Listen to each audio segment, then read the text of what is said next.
okuva essula 16 okutuuka ku ya 20. Ne bava Erimu nga batambula ekibiina kyonna eky'abaana ba Isirayiri ne batuuka mu ddungu lya Siini eriri wakati wa Erimu ne Sinaayi ku lunaku olw'15 olw'omwezi ogwokubiri nga bamaze okuva mu nsi ey'e Misiri. Ekibiina kyonna eky'abaana ba Isirayiri ne beemulugunyiza Musa ne Alooni mu ddungu. Abaana ba Isirayiri ne babagamba nti waakiri twandifiiridde olw'omukono gwa Mukama mu nsi ey'e Misiri bwe twali tutudde awali entamu ez'ennyama, bwe twali tulya emmere nga tukkuta, kubanga mwatufulumya mu ddungu lino okutta ekibiina kino kyonna n'enjala. Mukama n'alyoka agamba Musa nti laba, nditonyesa emmere okuva mu ggulu ku lwammwe, n'abantu balifuluma okukuŋŋaanya ekitundu eky'olunaku buli lunaku, ndyoke mbakeme nga banaatambuliranga mu mateeka gange oba tebatambulirengamu. Awo olunaatuukanga ku lunaku olw'omukaaga banaateekateekanga gye baliyingiza, era eneesinganga emirundi 2 gye bakuŋŋaanya buli lunaku. Musa ne Alooni ne bagamba abaana ba Isirayiri bonna nti olw'eggulo lwe mulimanya nga Mukama ye yabaggya mu nsi ey'e Misiri, era enkya lwe muliraba ekitiibwa kya Mukama, kubanga awulidde okwemulugunya kwammwe ku Mukama. Naffe ffe baani n'okwemulugunya ne mutwemulugunyiza ffe? Musa n'ayogera nti kino kinaabaawo Mukama bw'anaabawa olw'eggulo ennyama okulya n'enkya emmere okukkuta, kubanga Mukama awulidde okwemulugunya kwammwe kwe mumwemulugunyiza. Naffe ffe baani? Temwemulugunyiza ffe wabula Mukama. Musa n'agamba Alooni nti bagambe ekibiina kyonna eky'abaana ba Isirayiri nti musembere mu maaso ga Mukama, kubanga awulidde okwemulugunya kwammwe. Awo Alooni bwe yali ng'ayogera n'ekibiina kyonna eky'abaana ba Isirayiri ne batunuulira mu ddungu, laba ekitiibwa kya Mukama ne kirabika mu kire. Mukama n'amugamba Musa ng'ayogera nti mpulidde okwemulugunya kw'abaana ba Isirayiri. Obagambe ng'oyogera nti olw'eggulo munaalya ennyama n'enkya munakkuta emmere, nammwe munaamanya nga nze Mukama Katonda wammwe. Awo olw'eggulo obugubi ne bulyoka bulinnya ne busaanikira olusiisira. Enkya olufu ne lugwa ne lwetooloola olusiisira. Olufu olwagwa bwe lwaggwako, ne wabaawo kungulu w'eddungu akantu akatono akeekulungirivu, akatono ng'omusulo omukwafu oguba ku nsi. Abaana ba Isirayiri bwe baakiraba ne bagambagana bokka na bokka nti kiki kino, kubanga tebaamanya bwe kyali. Musa n'abagamba nti eyo ye mmere Mukama gy'abawadde okulya. Ekyo kye kigambo kyalagidde Mukama nti mukuŋŋaanyeko buli muntu nga bw'alya, buli muntu komero emu ng'omuwendo gw'abantu bammwe bwe guli mulikitwala, buli muntu alibatwalira ab'omu weema ye. Abaana ba Isirayiri ne bakola bwe batyo, ne bakuŋŋaanya abalala nnyingi abalala ntono. Awo bwe baageranga mu kkomero, eyakuŋŋaanya ennyingi n'atafissaawo, era eyakuŋŋaanya entono n'ateetaaga. Baakuŋŋaanya buli muntu nga bw'alya. Musa n'abagamba nti omuntu talekaawo kutuusa enkya, naye Musa ne batamuwulira, naye abamu mu bo ne balekawo kutuusa enkya, n'ezaala envunyu n'ewunya. Musa n'abakwatirwa obusungu, ne bakuŋŋaanya buli nkya buli muntu nga bw'alya, era omusana bwe gwayakanga n'ekereketa. Awo olunaku olw'omukaaga bwe lwatuukanga ne bakuŋŋaanya emirundi 2 emmere, buli muntu komero 2. Abakulu bonna ab'ekibiina ne bajja ne bamugamba Musa, n'abagamba nti ekyo Mukama kye yayogera nti enkya kye kiwummulo ekikulu, Ssabbiiti entukuvu eri Mukama. Mwokye bye mwagala, mufumbe bye mwagala okufumba, yonna esigalawo mweterekere ensibo okutuusa enkya. Ne beeterekera okutuusa enkya Musa nga bwe yalagira, n'etewunya so ne mutaba na nvunyu. Musa n'ayogera nti mulye eno leero, kubanga leero ye Ssabbiiti eri Mukama, leero temugirabe mu ttale. Mukuŋŋaanye mu nnaku 6, naye ku lunaku olw'omusanvu ye Ssabbiiti, okwo teribeerawo. Awo ku lunaku olw'omusanvu ne bagenda abamu ku bantu okukuŋŋaanya ne batagiraba. Mukama n'amugamba Musa nti mulituusaawa okugaana okukwata amateeka gange n'ebiragiro byange? Mulabe, kubanga Mukama abawadde Ssabbiiti, kyava abawa ku lunaku olw'omukaaga emmere ey'ennaku 2. Mutuule buli muntu mu kifo kye. Tavanga omuntu yenna mu kifo kye ku lunaku olw'omusanvu. Ne bawummula ng'abantu ku lunaku olw'omusanvu. Ennyumba ya Isirayiri ne bagiyita erinnya lyayo Maanu, nefaanana ng'ensigo za jjadda. enjeru n'obuwomerevu bwayo bufaanana ng'emigaati egy'omubisi gw'enjuki. Musa n'ayogera nti ekyo kye kigambo Mukama kye yalagira nti enkomerero ejjudde eterekerwe emirembe gyammwe, balyoke balabe emmere gye nabaliisa mu ddungu bwe nabajja mu nsi ey'e Misiri. Musa n'amugamba Alooni nti twala ekibya osse munda nkomerero ejjudde maanu okiteeke mu maaso ga Mukama, ensibo y'emirembe gyammwe, nga Mukama bwe yalagira Musa, bw'atyo Alooni n'akiteeka mu maaso g'obujulirwa okubeera ensibo. Abaana ba Isirayiri ne balira maanu emyaka 40 okutuusa lwe baatuuka mu nsi ey'abantu, ne balya maanu okutuuka mu nsalo ez'ensi ya Kanani. Era kkomerero kye kitundu eky'ekkumi ekya efa. Okuva essula 17. Ekibiina kyonna eky'abaana ba Isirayiri ne batambula okuva mu ddungu lya Siini mu bisulo byabwe mu kiragiro kya Mukama, ne basula mu Lefidimu so nga tewali mazzi abantu banywe. Abantu kyebava bamuyombesa Musa ne boogera nti tuwa amazzi tunywe. Musa n'abagamba nti lwaki okunyombesa nze? Lwaki okumukema Mukama? Abantu ne baba n'ennyonta ey'amazzi. Abantu ne bamwemulugunyiza Musa ne boogera nti lwaki watujja e Misiri okututta ffe n'abaana baffe n'ebisibo byaffe n'ennyonta? Musa n'amukaabirira Mukama ng'ayogera nti nabakola ntya abantu bano? Babulako katono bankuba amayinja. Mukama n'amugamba Musa nti yita mu maaso g'abantu otwale wamu naawe ku bakadde ba Isirayiri n'omugogo gwe wakubya omugga ogukwate mu mukono gwo ogende. Laba nze nayimirira mu maaso go eyo ku lwazi ku Korebu, naawe onookuba olwazi amazzi ganaavaamu abantu banywe. N'akola bw'atyo Musa mu maaso g'abakadde ba Isirayiri, n'atuuma ekifo erinnya lyakyo Maasa ne Meriba olw'okuyomba kw'abaana ba Isirayiri n'okuba nga baakema Mukama nga boogera nti Mukama ali mu ffe nanti ki? Abamereki ne bajja ne balwanyisa Isirayiri mu Lefidimu. Musa n'agamba Yoswa nti otulondere abantu ogende olwane n'Abamereki. Enkya n'ayimirira ku ntikko y'olusozi, omuggo gwa Katonda nga guli mu mukono gwange. N'akola bw'atyo Yoswa nga bwe yamulagira Musa, n'alwana n'Abamereki. Musa ne Alooni ne Kuuli ne balinnya ku ntikko y'olusozi. Awo olwatuuka Musa bwe yayimusa omukono gwe, Isirayiri n'agoba. Bwe yagusa omukono gwe, Abamereki ne bagoba. Naye emikono gya Musa ne gitendewalirwa, ne batwala ejjinja ne baliteeka wansi we n'alituulako. Alooni ne Kuuli ne bawanirira emikono gye, omu eruuyi n'omu eruuyi, emikono gye ne ginywera okutuusa enjuba okugwa. Yoswa n'asuula Amaleki n'abantu be n'obwogi bw'ekitala. Mukama n'agamba Musa nti wandiika ekyo mu kitabo okubeera ekijjukizo, okibuulire Yoswa mu matu ge nga ndisangulira ddala okujjukirwa kwa Amaleki wansi w'eggulu. Musa n'azimba ekyoto n'akituuma erinnya lyakyo Yakuwa bendera yange. N'ayogera nti Mukama alayidde, Mukama alirwana ne Amaleki emirembe n'emirembe. Okuva essula 18. Yesero kabona wa Midiyaani mukoddomi wa Musa n'awulira byonna Katonda bye yakolera Musa ne Isirayiri abantu be, nti Mukama yaggyamu Isirayiri mu Misiri. Yesero mukoddomi wa Musa n'atwala Zipora mukazi wa Musa gwe yamugoba, ye n'abaana be 2, erinnya ly'omu mu bo Dolusomu, kubanga yayogera nti nali mugenyi mu nsi eteri yange, n'erinnya ery'omulala Eryeza, kubanga yayogera nti Katonda wa kitange yali mubeezi wange n'amponya mu kitala kya Falaawo. Yesero mukoddomi wa Musa n'ajja n'abaana be ne mukazi we eri Musa mu ddungu eryo gye yasula ku lusozi lwa Katonda. N'agamba Musa nti nze mukoddomi wo Yesero nzize gy'oli ne mukazi wo n'abaana be bombi wamu naye. Musa n'avaayo okusisinkana mukoddomi we, n'akutama n'amunywegera, ne babuuzagana nti otya nno? Ne bayingira mu weema. Musa n'abuulira mukoddomi we byonna Mukama bye yakola Falaawo n'Abamisiri ku lwa Isirayiri, ebizibu byonna erako mu kkubo, era Mukama bwe yabawonya.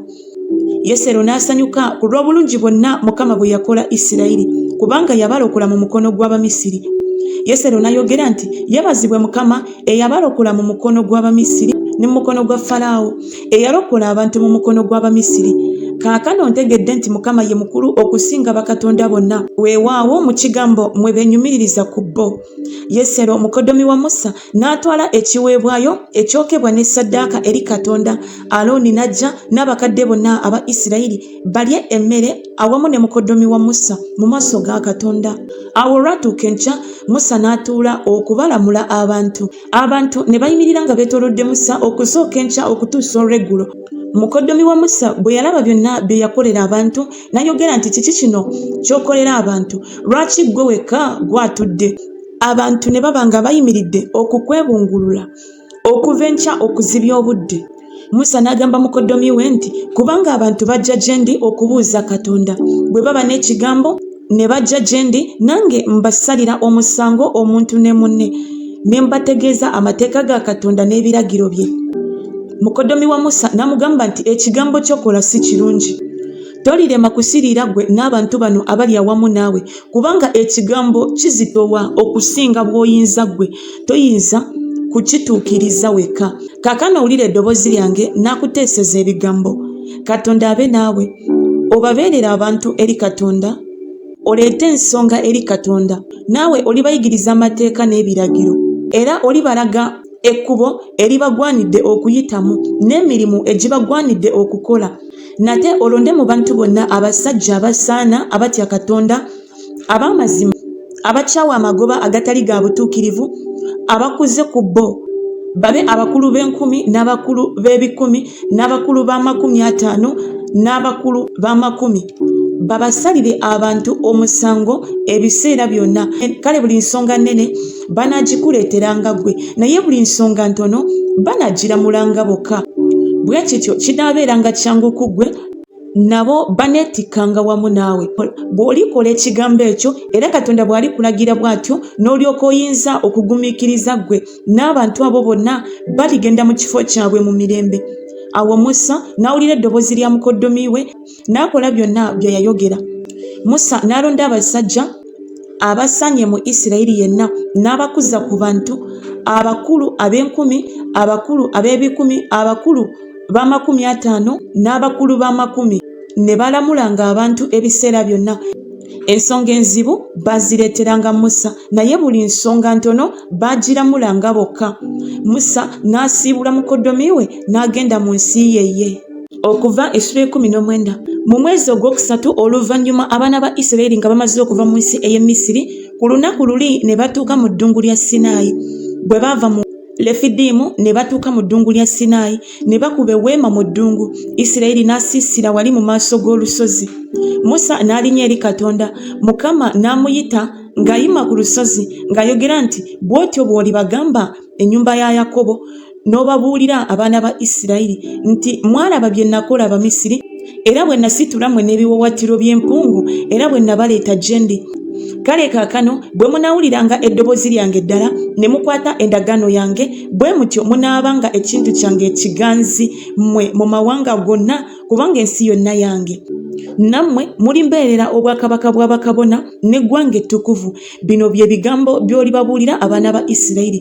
Musa n'ajja n'ayita abakadde ab'abantu n'ateeka mu maaso gaabwe ebigambo bino byonna Mukama bye yamulagira. Abantu bonna ne baddamu awamu ne boogera nti byonna bye yayogera Mukama tulibikola.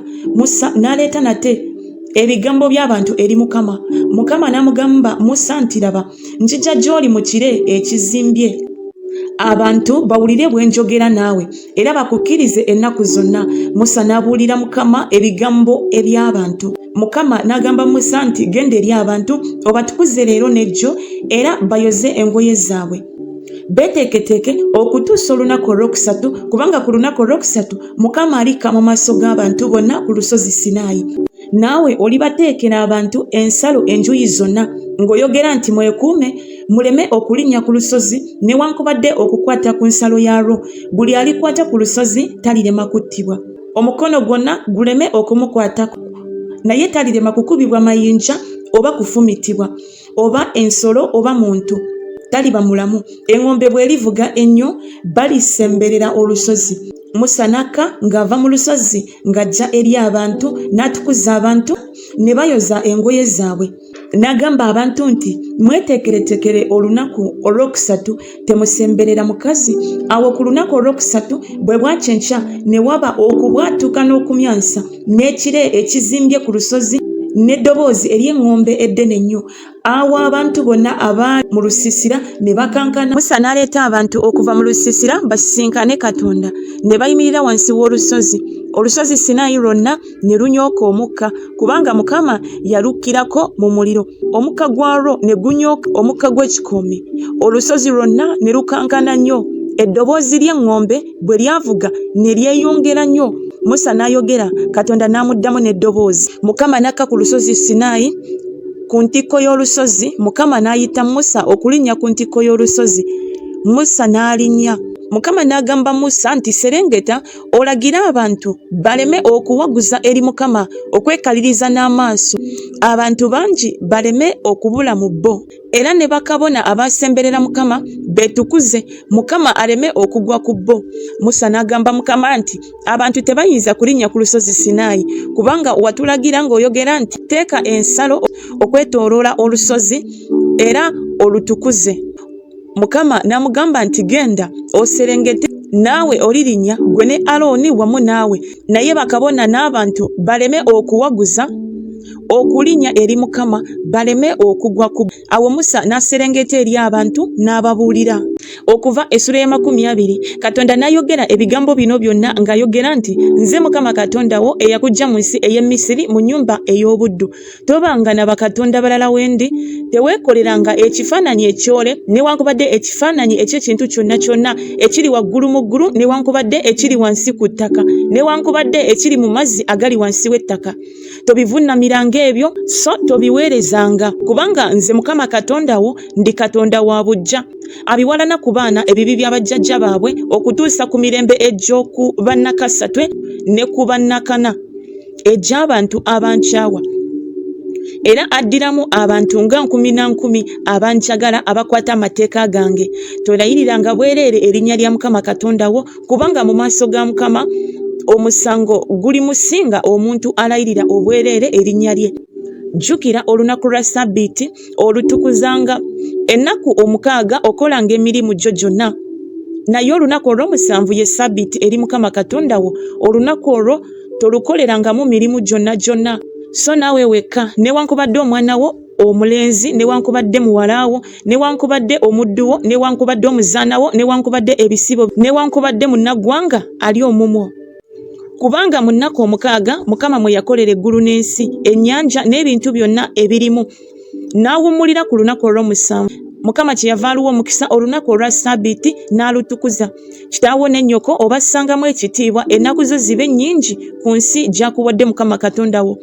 Tottanga, toyendanga, tobbanga, towayirizanga muntu munno, teweegombanga ennyumba ya muntu munno, teweegombanga mukazi wa muntu munno, newankubadde omuddu we, newankubadde omuzaana we, newankubadde ente ye, newankubadde endogoyi ye, newankubadde buli kintu ekya muntu munno. Abantu bonna ne balaba okubwatuka n'enjota n'eddoboozi ly'eŋŋombe n'olusozi nga lunyooka omukka. Abantu bwe balaba ne bakankana, ne bayimirira wala, ne bagamba Musa nti gwe yogera naffe lwe tunaawulira, naye Katonda aleme okwogera naffe tuleme okufa. Musa n'agamba abantu nti temutya, kubanga Katonda azze okubakema, era entiisa ye ebeere mu maaso gammwe, muleme okwonoona. Abantu ne bayimirira wala.